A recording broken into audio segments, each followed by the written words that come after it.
এবার পরের প্রশ্নটা হচ্ছে, আপনি একটু আগেই এ ব্যাপারে কয়েকটা সুন্দর হাদিসের কথা উল্লেখ করলেন, তবে ঠিক কোন কারণে রমজান মাসকে ক্ষমা প্রার্থনা বা তওবা করার মাস বলা হয়, আর এটা বলা হয় কেন? হ্যাঁ, এই ব্যাপারে আমি আগেও বলেছি যে আমাদের নবী মোহাম্মদ সাল্লাল্লাহু আলাইহি ওয়াসাল্লাম বলেছেন, এটা একটা সহিহ হাদিস, আছে সহিহ বুখারীতে, খণ্ড নম্বর 3, বুক অব ফাস্টিং, হাদিস নম্বর 1901। আমাদের নবী মোহাম্মদ সাল্লাল্লাহু আলাইহি ওয়াসাল্লাম বলেছেন, যদি কেউ পবিত্র রমজান মাসে রোজা রাখে সঠিক নিয়তের সাথে, ঈমানের সাথে, আল্লাহ সুবহানাহু ওয়া তাআলার কাছ থেকে পুরস্কার লাভের আশায় তার অতীতের সব গুনাহ ক্ষমা করা হবে।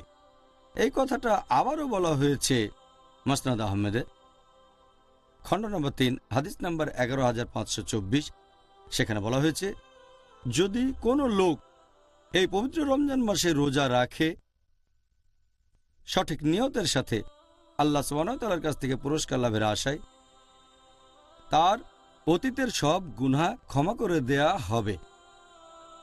এছাড়া আরও উল্লেখ আছে, এটা আছে সহিহ মুসলিমে, খণ্ড নাম্বার 1, হাদিস নাম্বার 450। আমাদের নবী মুহাম্মদ সাল্লাল্লাহু আলাইহি ওয়াসাল্লাম বলেছেন যে 5 ওয়াক্ত নামাজের মধ্যবর্তী সময়টা 2 জুম্মা এবং 1 রমজান থেকে আরেক রমজান, এই সময়টাতে তোমাদের গুনাহ ক্ষমা করা হবে। এই সময়টাতে তোমাদের সব পাপ ক্ষমা করা হতে পারে। আমাদের প্রিয় নবী মুহাম্মদ সাল্লাল্লাহু আলাইহি ওয়াসাল্লাম আরও বলেছেন, এটা উল্লেখ আছে সহিহ মুসলিম, খণ্ড নাম্বার 4, বুক অব তাওবা, হাদিস নাম্বার 6644। আমাদের প্রিয় নবী মুহাম্মদ সাল্লাল্লাহু আলাইহি ওয়াসাল্লাম বলেছেন যে আল্লাহ সুবহানাহু ওয়া তাআলা রাতের বেলায় কেউ যদি ক্ষমা প্রার্থনা করে থাকে, আল্লাহ তখন তার দিনের বেলায় করা পাপগুলো ক্ষমা করে দেন।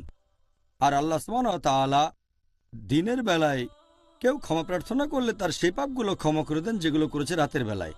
তাই এটা হলো ক্ষমা প্রার্থনার জন্য সেরা একটা মাস, এই পবিত্র রমজান মাস।